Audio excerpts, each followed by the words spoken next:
Berjumpa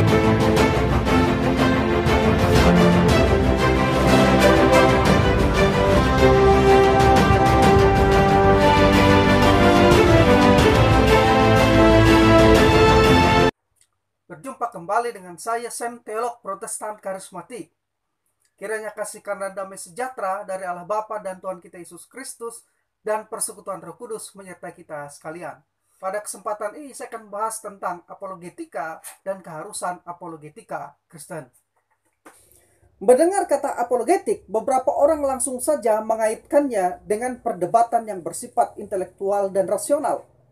Mereka menganggap apologetik itu tidak diperlukan bagi pertumbuhan rohani dan iman yang sehat. Ada berbagai alasan yang diberikan oleh mereka yang menolak kegiatan apologetik. Antara lain, 1.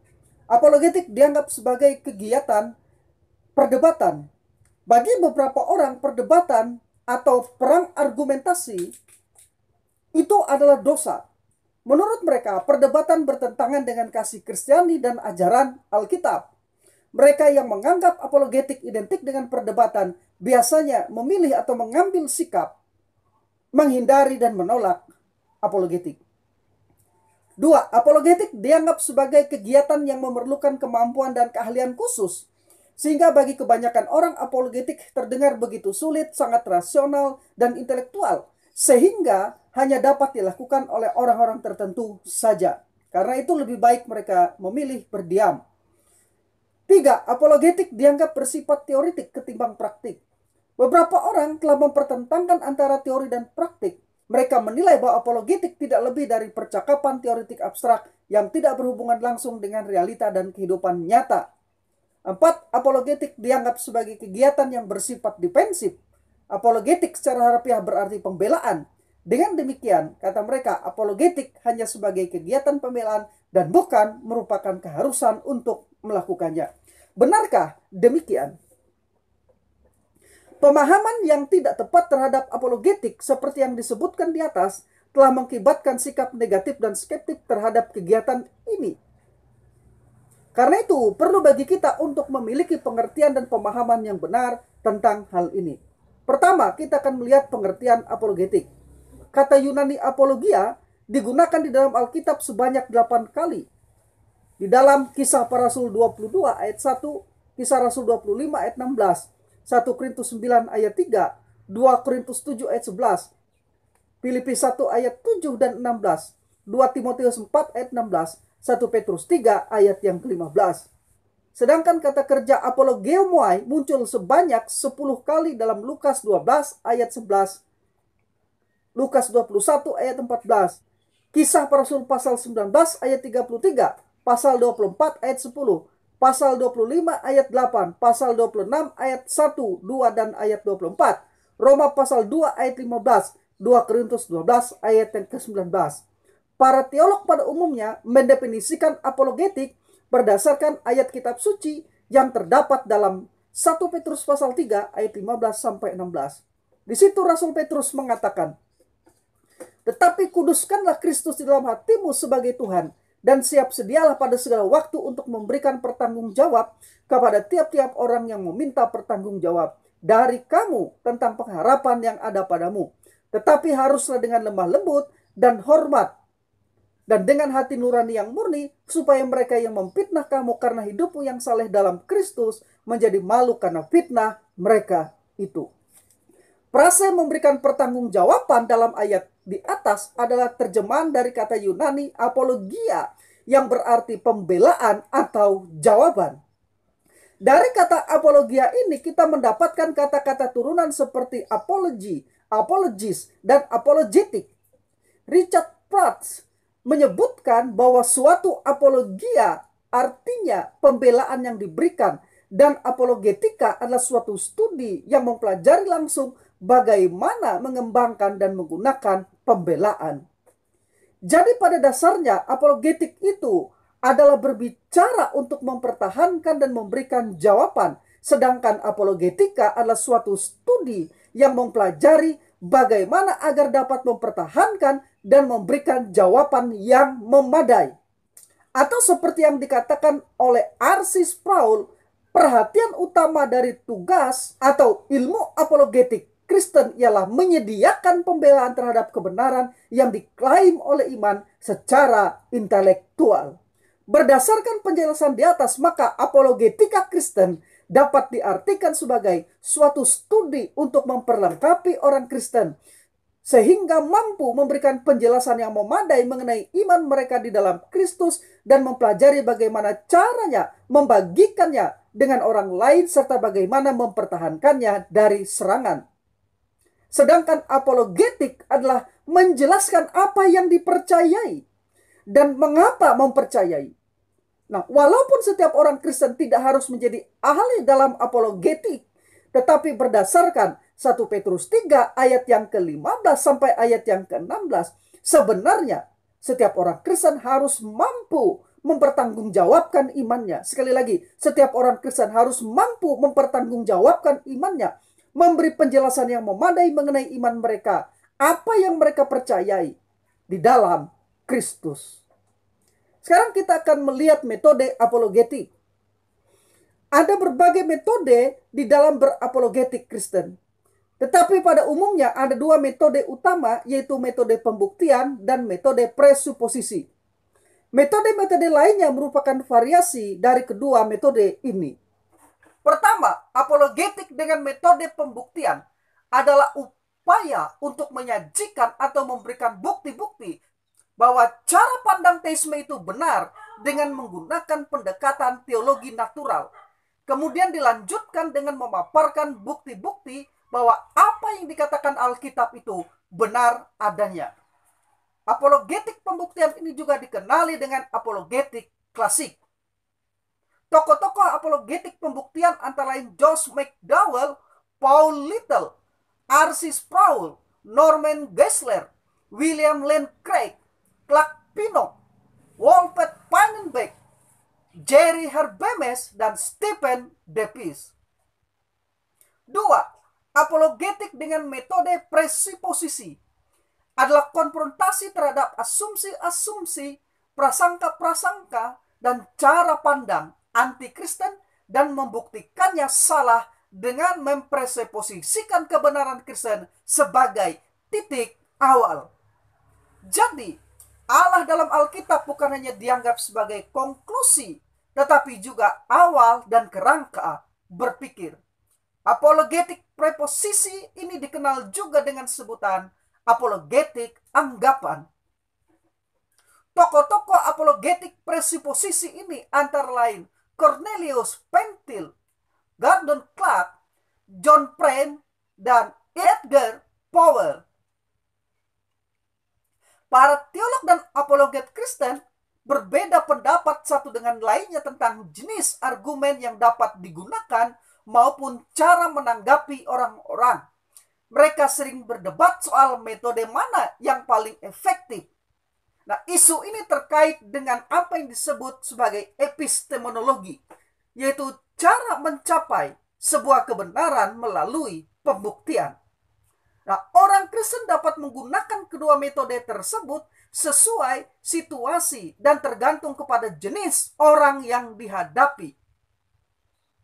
Nah, hal ini kelihatannya lebih efektif ketimbang hanya menggunakan satu metode saja. Sekarang kita akan melihat pentingnya apologetik.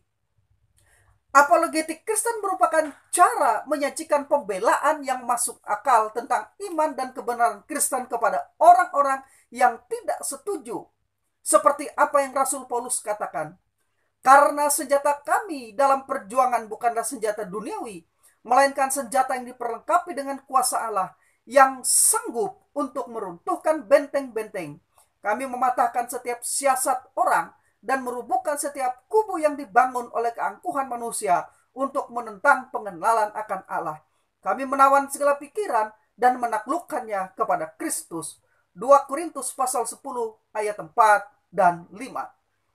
Apologetik Kristen merupakan aspek yang perlu dari kehidupan Kristen yang sehat. Kita semua diperintahkan untuk siap dan diperlengkapi untuk memberitakan Injil dan mempertahankan iman kita. Matius 28 ayat 18 sampai 20, 1 Petrus 3 ayat yang ke-15. Nah, berikut ini secara ringkas saya akan menyampaikan alasan pentingnya sebuah apologetik Kristen yang baik.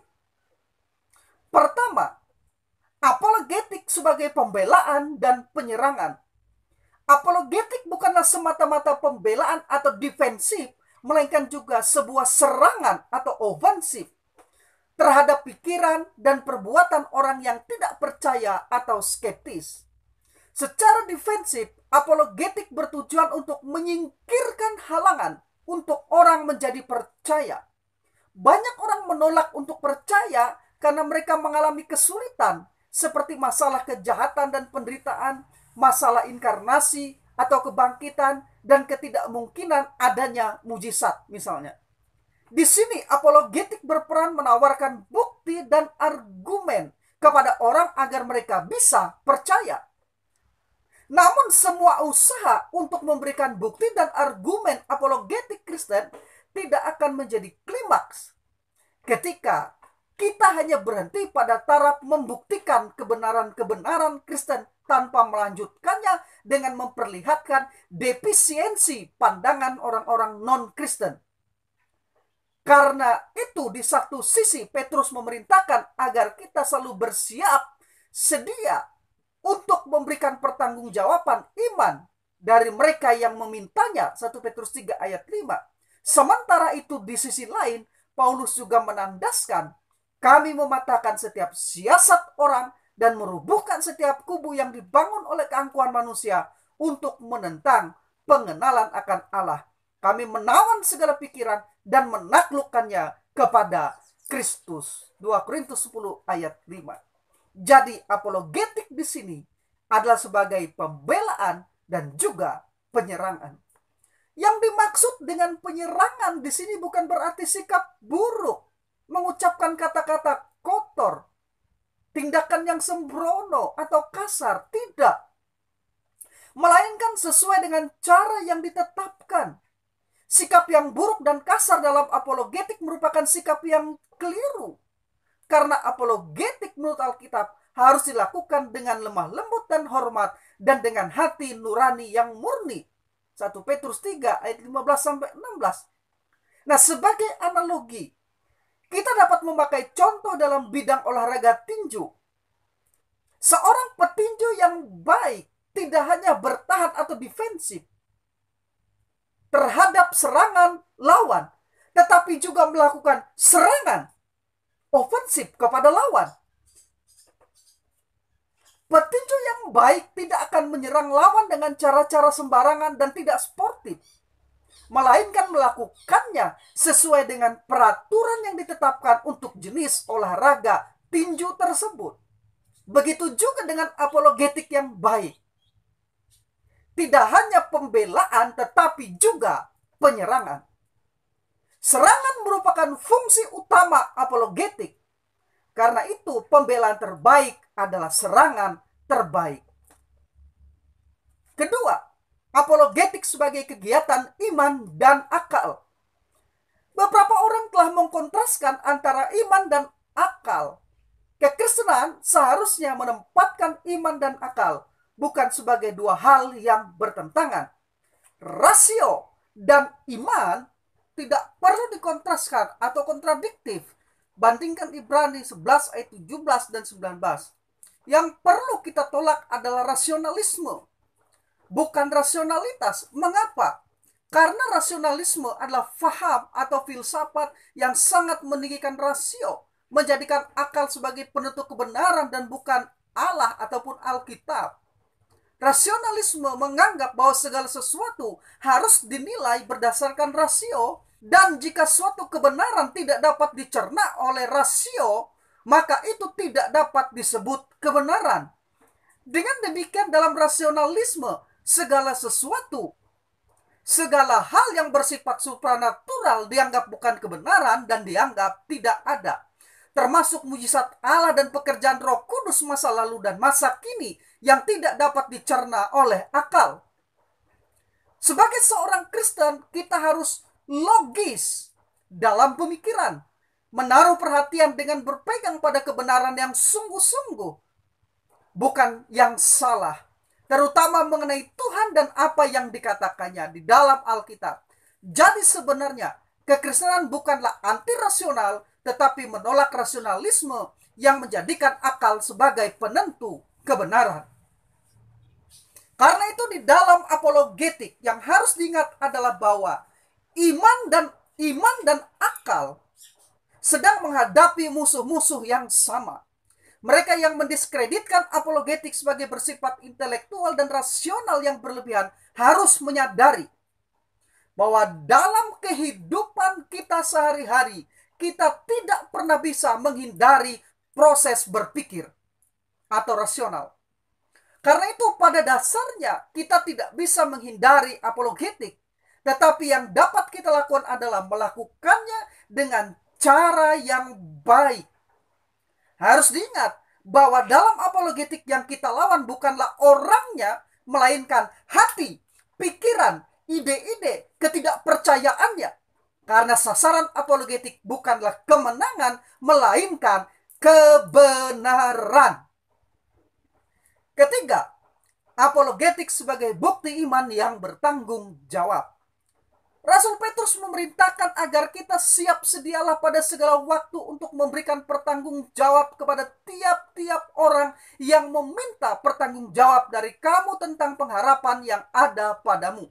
1 Petrus 3 ayat 15. Kata siap sedia dalam ayat ini adalah kata Yunani hetoimos yang berarti berjaga-jaga, suatu sikap antisipasi, mempersiapkan diri untuk menghadapi pertanyaan atau keberatan dari orang yang tidak percaya. Nah, berdasarkan 1 Petrus 3 ayat 15, nyatalah bahwa orang Kristen memiliki tanggung jawab untuk mengantisipasi pertanyaan dan keberatan yang mungkin diajukan. Jadi sebagai orang Kristen yang beriman pada Kristus, kita seharusnya memiliki pengetahuan dan informasi yang benar tentang iman kita. Memiliki kesiapan dan kerinduan untuk membagi kebenarannya yang kita percayai. Dan selalu siap dengan jawaban yang memadai pada saat kita ditanya dengan suatu pertanyaan tentang iman kita tersebut. Sekarang tentang keharusan apologetik. Di atas tadi saya telah menjelaskan bahwa apologetik itu penting bagi pertanggungjawaban iman kita. Yaitu apa yang kita percayai dan mengapa kita mempercayai hal tersebut. Sebagaimana yang dikatakan dalam 1 Petrus pasal 3 ayat 15 sampai ayat yang ke-16. Nah, tetapi di dalam upaya pertanggungjawaban iman tersebut harus diakui bahwa ada banyak orang Kristen yang sering melakukan apologetik secara tidak baik. Dan ini dapat kita saksikan di berbagai kesempatan di media sosial. Bukan hanya tidak baik, tetapi terkadang dengan kata-kata yang sembrono dan kotor. Ini bukanlah apologetik yang sehat. Hal ini terjadi disebabkan pengertian yang keliru tentang apologetik itu sendiri. Jadi tidak ada masalah dengan kegiatan apologetik. Yang justru jadi masalah ialah banyak orang yang melakukan apologetik dengan sikap yang tidak baik dan cara yang keliru. Karena itulah Alkitab bukan melarang kita berapologetik, tetapi melakukannya dengan baik dan berhati-hati.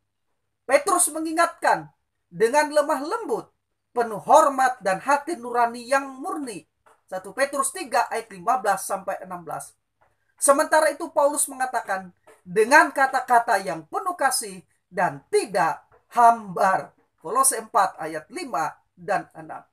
Nah, walaupun setiap orang Kristen tidak harus menjadi ahli, sekali lagi, tidak harus menjadi ahli dalam berapologetik, tetapi berdasarkan 1 Petrus 3 ayat yang ke-15 dan 16, sebenarnya setiap orang Kristen perlu mengerti apa yang mereka percaya, mengapa mereka mempercayai itu, dan bagaimana mempertahankan serta membagikan dengan orang lain. Karena itu secara umum saya akan memberikan 3 alasan bagi keharusan apologetika Kristen. 1. Karena kita harus bertumbuh dengan cara mengenali iman kita. Membantu orang Kristen untuk bertumbuh dengan mengenali imannya itu penting sekali. Orang Kristen yang tidak mengenali imannya akan menjadi orang Kristen yang ragu-ragu dan lemah.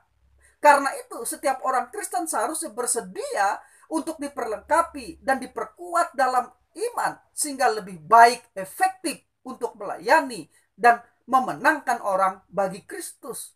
Karena itu Rasul Paulus mengingatkan, dan ialah yang memberikan baik rasul-rasul maupun nabi-nabi, baik pemberita-pemberita Injil maupun gembala-gembala dan pengajar-pengajar untuk memperlengkapi orang-orang kudus bagi pekerjaan pelayanan, bagi pembangunan tubuh Kristus, sampai kita semua, sekali lagi, sampai kita semua telah mencapai kesatuan iman dan pengetahuan yang benar tentang anak Allah, kedewasaan penuh dan tingkat pertumbuhan yang sesuai dengan kepenuhan Kristus, sehingga kita bukan lagi anak-anak yang mudah diombang-ambingkan oleh rupa-rupa angin pengajaran, oleh permainan palsu manusia dalam kelicikan mereka yang menyesatkan. Tetapi dengan teguh berpegang kepada kebenaran di dalam kasih, kita bertumbuh dalam segala hal ke arah Kristus yang adalah kepala.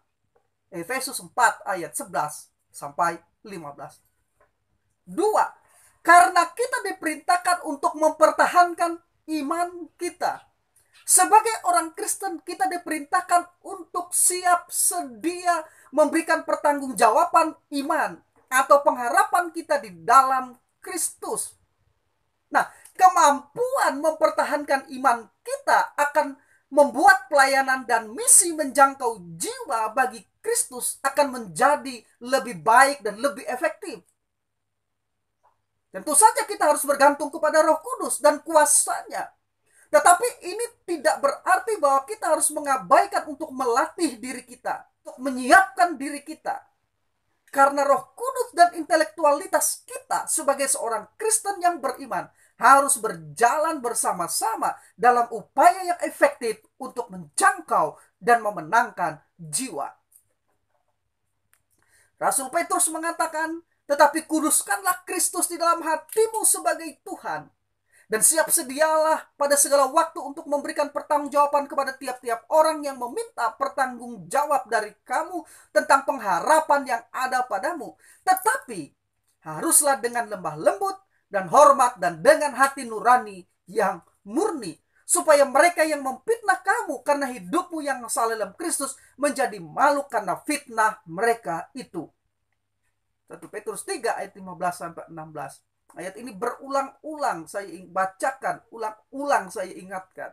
Dan ini merupakan ayat yang penting berkaitan dengan tugas kita mempertanggungjawabkan iman kita, mempertahankan iman kita, dan memberikan pembuktian-pembuktian yang cerdas terhadap apa yang kita percayai dengan pertolongan Roh Kudus. Rasul Paulus mengatakan, kami mematahkan setiap siasat orang dan merubuhkan setiap kubu yang dibangun oleh keangkuhan manusia untuk menentang pengenalan akan Allah. Kami menawan segala pikiran dan menaklukkannya kepada Kristus. 2 Korintus 10 ayat 5. Jadi baik yang dikatakan Petrus maupun yang dikatakan Paulus, keduanya berkaitan dengan mempertahankan iman kita. 3. Karena banyak pengajaran sesat yang bermunculan dari luar dan di dalam gereja. Apologetik itu perlu. Kekristenan yang terus-menerus berkembang akan selalu berhadapan dengan klaim palsu, distorsi, salah tafsir atas kitab suci, dan praktik-praktik yang keliru tentang iman Kristen. Saat ini ada serangan yang hebat terhadap doktrin yang sehat. Ada upaya dan ajakan untuk berpaling dari ajaran yang sehat kepada filsafat-filsafat manusia dan ajaran-ajaran setan. Banyak pemimpin gereja tidak memiliki waktu saat ini untuk mengkhotbahkan dan mengajarkan doktrin yang sehat. Mereka telah berpaling kepada pidato, politik, etika, khotbah Injil sosial, Injil kemakmuran, yang mengatakan bahwa doktrin sudah tidak berguna lagi. Ini salah. Bahkan ada yang mengatakan doktrin ketinggalan zaman dan tidak diperlukan. Ini salah. Ini adalah ajaran dari ilah zaman ini yang berusaha untuk merongrong, menyerang gereja.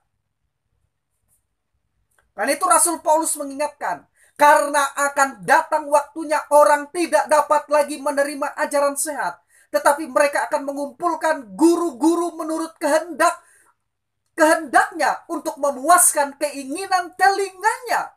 2 Timotius pasal 4 ayat yang ketiga. Karena itu John Piper mengingatkan, di antara kaum Injili hari ini ada cara-cara lain yang secara efektif merendahkan kuasa dan otoritas khotbah atau ajaran yang alkitabiah. Ada epistemologi subjektif yang merendahkan pernyataan proporsional. Ada teori-teori linguistik yang mengembangkan atmosfer eksegetis yang ambigu. Dan ada relativisme kultural yang populer yang memungkinkan bagi jemaat untuk membuang sekehendaknya, seenaknya saja pengajaran Alkitabiah yang dirasakan tidak nyaman oleh mereka. Ini terjadi di dalam gereja hari-hari ini. Dan ini yang harus saya dan saudara sebagai pemimpin-pemimpin gereja, kaum intelektual Kristen, untuk melawannya. Gereja harus dengan gigih menghadapi dan melawan penyesatan. Selanjutnya John Piper mengatakan, di mana hal-hal semacam itu berakar, Alkitab akan dibungkam dalam gereja dan khotbah akan menjadi sebuah refleksi tentang isu-isu terkini dan opini-opini agamawi. Tentu saja bukan ini yang Paulus maksudkan ketika berkata kepada Timotius di hadapan Allah dan Kristus Yesus yang akan menghakimi orang yang hidup dan yang mati. Aku berpesan dengan sungguh-sungguh kepadamu demi pernyataannya dan demi kerajaannya. Beritakanlah firman, siap sedialah baik atau tidak baik waktunya. Nyatakanlah apa yang salah, tegurlah dan nasihati dengan segala kesabaran dan pengajaran. Perkataan John Piper ini sesungguhnya merupakan teguran yang begitu positif, sekalipun keras bagi pemimpin-pemimpin gereja saat ini. Pendeta, pengkhotbah, pengajar, teolog Alkitab, agar benar-benar memperhatikan apa yang dikatakan oleh John Piper ini. Mari melawan ajaran-ajaran yang menyesatkan dan jangan bungkam terhadap penyesatan. Dan jangan menyembunyikan kebenaran dengan sikap bungkam. Akhirnya, apologetik tidaklah identik dengan pertengkaran dan perkataan kotor. Sekali lagi, apologetik tidaklah sama, tidak identik dengan pertengkaran, apalagi perkataan kotor. Beberapa orang menganggap bahwa apologetik sebagai kegiatan perdebatan itu sama artinya dengan bertengkar. Dan pertengkaran harus dihindari.